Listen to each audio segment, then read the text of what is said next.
Dear students, हम cardiovascular system कर रहे थे जिसमें हमने structure of heart, function of the heart, फिर heart beat, heart sound, pulse rate, ECG वगैरह सब टॉपिक धीरे धीरे कवर किए। आज हम इस टॉपिक का लास्ट जो सब टॉपिक है कार्डियोवैस्कुलर डिजीज उसके बारे में जानेंगे। देखिए, ये सेल्फ एक्सप्लेन कर रहा है कार्डियोवैस्कुलर डिजीज। कार्डियो मतलब हार्ट, वेसिकुलर मतलब ब्लड वेसल, वो वाली डिजीज जो हार्ट से कंसर्निंग है या फिर ब्लड वेसल के साथ कंसर्निंग है या दोनों के साथ कंसर्निंग है, उसे कार्डियोवैस्कुलर डिजीज कहा जाता है।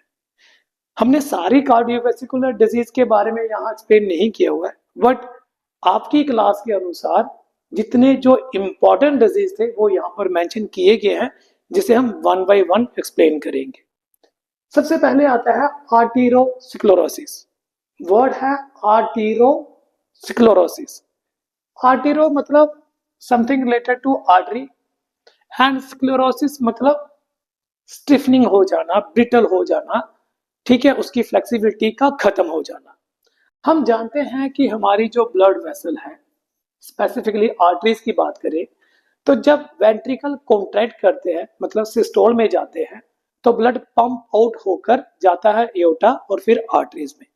जब भी ब्लड यहां पर पहुंचता है तो नेचुरली बात है वो प्रेशर से आएगा, और जिस ब्लड वेसल में ब्लड आता है वो क्या करती है, एक्सपैंड कर जाती है ताकि उस प्रेशर को मेंटेन किया जा सके, राइट। फिर ये ब्लड आगे जाता है तो ये नॉर्मल जैसे पहले थी वैसी हो जाती है और आगे वाली जो ब्लड वेसल है वो एक्सपैंड कर जाती है। तो ये जो फ्लेक्सिबिलिटी है इसका होना जरूरी है ताकि प्रॉपर ब्लड प्रेशर मेंटेन रहे। बट सोचिए अगर ये फ्लेक्सिबिलिटी इसकी खत्म हो जाए, राइट, अब ब्लड का प्रेशर क्या होगा, बढ़ जाएगा। बिकॉज जब ये एक्सपैंड कर रही थी तो ब्लड एकोमोडेट हो रहा था, उसका प्रेशर थोड़ा लो हो रहा था।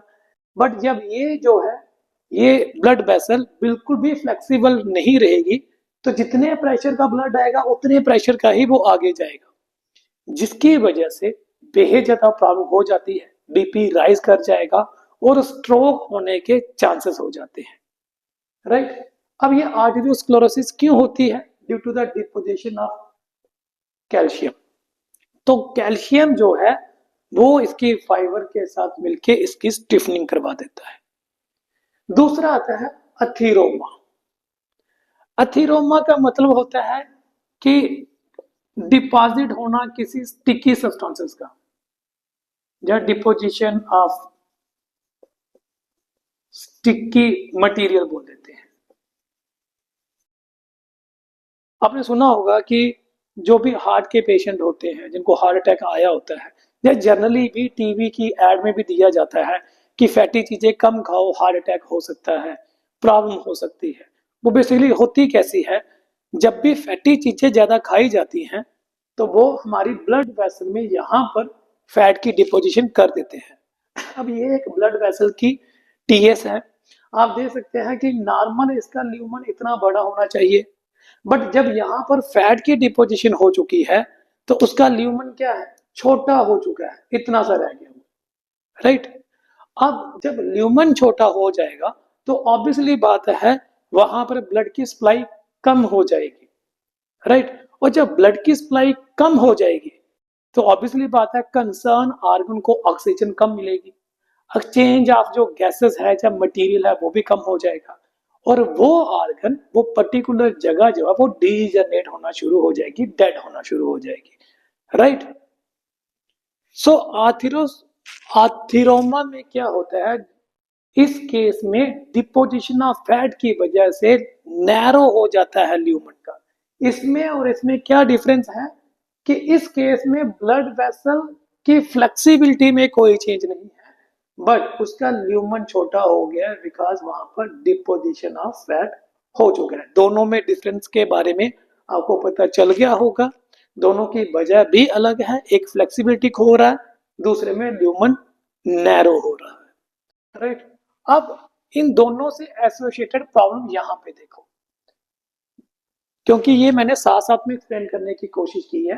कंफ्यूजन आ रही। जब ब्लड वेसल जब स्टिफन हो जाती है, रिजिड हो जाती है, फ्लेक्सिबिलिटी लूज कर देती है, तो उस केस में क्या होता है, हार्ट में पेन फील होना शुरू हो जाता है, राइट। उस कंडीशन को हम एंजिना पेक्टोरिस कहते हैं। एंजिना पेक्टोरिस का मतलब प्रॉपर ब्लड की सप्लाई नहीं हो पा रही है, जहां वहां पर ब्लड वेसल फ्लेक्सिबल नहीं है, तो ब्लड कुछ ज्यादा ही रश आउट हो रहा है, डैमेज कर रहा है, राइट। तो एंजिना पेक्टोरिस जो है, फॉर्चुनेटली आप कह सकते हो, ये हार्ट अटैक का साइन नहीं है, लेकिन प्री इंडिकेशन है कि इसको हार्ट अटैक हो सकता है, something is going to be wrong with in the heart, ठीक। तो एंजिना पेक्टोरिस मतलब ये पेनफुल कंडीशन है जब ब्लड वेसल फ्लेक्सिबिलिटी लूज कर देती है और ब्लड की सप्लाई में प्रॉब्लम आती है। दूसरा आता है एथीरोमा में आपने देखा कि फैट की डिपोजिशन हो चुकी है जब वहां पर ब्लड की सप्लाई कम हो गई है, राइट। यहां पर ब्लड की सप्लाई कम हो गई है। अब कोई हार्ट है और उस हार्ट में लेट से, मैं यहां पर हार्ट ड्रा करता हूं, यहाँ पर हार्ट है और हार्ट की कोई एक ब्लड वेसल है और इस ब्लड वेसल में डिपोजिशन हो चुकी है फैट की, और बिल्कुल नैरो सी जगह बची हुई है यहाँ से ब्लड जा रहा है। ऑब्वियसली बात है हार्ट के वो वाले रीजन में वहां पर जितनी जगह पर ये डिपोजिशन इफेक्ट कर रही है, प्रॉपर ब्लड सप्लाई नहीं हो रही है, सेल को ऑक्सीजन नहीं मिल रही है, ग्लूकोज नहीं मिल रहा है, तो नेचुरली बात है हार्ट अटैक आने के पूरे चांसेस रहते हैं, राइट। तो आर्टेरियोस्क्लेरोसिस से एंजिना पेक्टोरिस होने के चांस होते हैं और एथेरोमा की वजह से हार्ट अटैक के चांसेस पूरे रहते हैं। अब आपने देखा होगा कि स्टंट डाला जाता है, तो स्टंट क्या करता है, बेसिकली स्टंट जाता है ब्लड वेसल में और इस फैट की डिपोजिशन को धक्का देके नीचे दबा देता है। रहता फिर भी नैरो है, लेकिन कंपैरेटिवली पहले बहुत ज्यादा नैरो था, अब वो कम नैरो होगा, तो ये जो ब्लड वेसल है ये काफी वाइड हो जाती है, राइट। कहने का अभिप्राय ये है कि जो स्टंट डाला गया है, लेट से मैं ब्लू मार्कर से दिखाता हूं, तो स्टंट ने क्या किया, पहले डिपोजिशन यहां तक थी, जब स्टंट डाला गया उसने इस डिपोजिशन को धक्का देके नीचे की तरफ ले गया ताकि इसका ल्यूमन बड़ा हो जाए। अब वो कम नैरो होगा, कम नैरो का मतलब वाइडर ल्यूमन होगा, ताकि ब्लड की सप्लाई बनी रहे। स्टंट डालने से हार्ट ठीक नहीं होता, हार्ट को चलाया जाता है, अथीरोमा कंडीशन नहीं ठीक होती।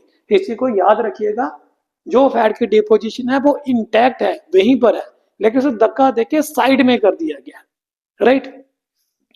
इसके बाद आती है कंडीशन हाइपरटेंशन। अब हाइपर का मतलब ज्यादा, टेंशन आपको पता ही है। क्या होता है कि जब भी हम छोटी छोटी चीज को ज्यादा सोच लेते हैं, खासकर टीन एज में या फिर अडल्ट एज में, या फिर जो बुजुर्ग लोग होते हैं ओल्ड एज में, जब भी जरूरत से ज्यादा सोचते हैं, टेंशन ले लेते हैं, आपने देखा होगा जब हम बड़े ज्यादा एक्साइटेड हो जाते हैं तो हमारी हार्ट रेट बढ़ जाती है ना, हार्ट रेट धक धक धक धक ऐसे फील होता है। जब हमें बड़ी ज्यादा टेंशन हो जाती है तब भी हमारी हार्ट रेट बढ़ जाती है। तो हाइपर टेंशन क्या होता है कि नॉर्मल तरीके से हम दौड़े, हार्ट रेट बढ़े और रिलैक्स करें, हार्ट रेट नॉर्मल हो जाए, दैट इज गुड।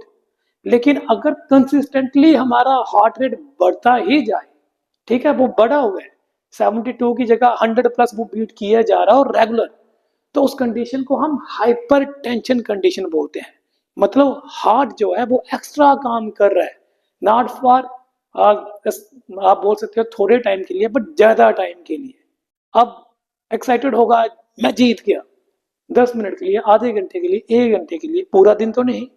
एक्साइटेशन जो है थोड़ी देर के लिए होती है, गुस्सा थोड़ी देर के लिए होगा, लेकिन जो टेंशन होती है वो लॉन्ग टर्म के लिए होता है। हम रोज सोच रहे हैं, रोज सोच रहे हैं, और रोज सोचने की वजह से बड़े सारे हार्मोन निकल रहे हैं जो हमारा बीपी रेज कर रहे हैं, हार्ट बीट को इंक्रीज कर रहे हैं, है ना, जो हाइपरटेंशन को लेके चला जाता है। अब हाइपरटेंशन जो है वो स्ट्रोक का कारण बन जाता है। ब्रेन की जो ब्लड वेसल पतली पतली सी होती है वो रप्चर कर जाती है, जिससे ब्रेन स्ट्रोक हो जाता है।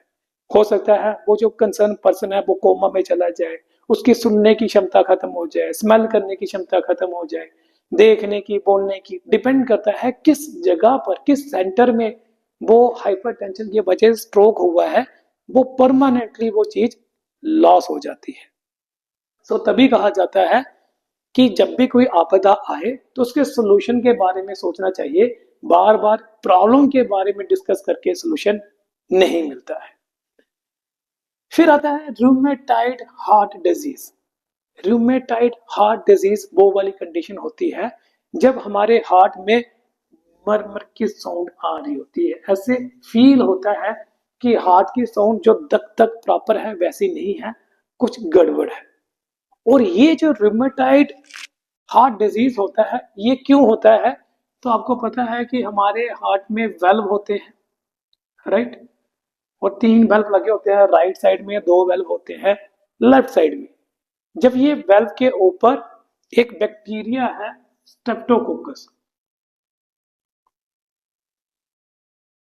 ये बैक्टीरिया जो है जब इस वेल्व के ऊपर अटैक करता है तो ये वेल्व को डैमेज कर देता है।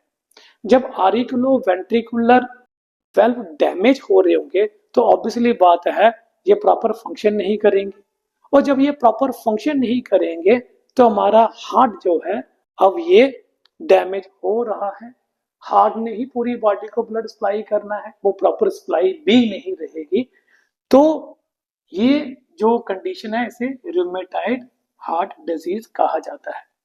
रिसेंटली देखा गया है कि रूमेटाइड हार्ट डिजीज बेसिकली एक वायरस की वजह से होती है जिसे कॉक्स सैकी B4 वायरस आइडेंटिफाई किया गया है।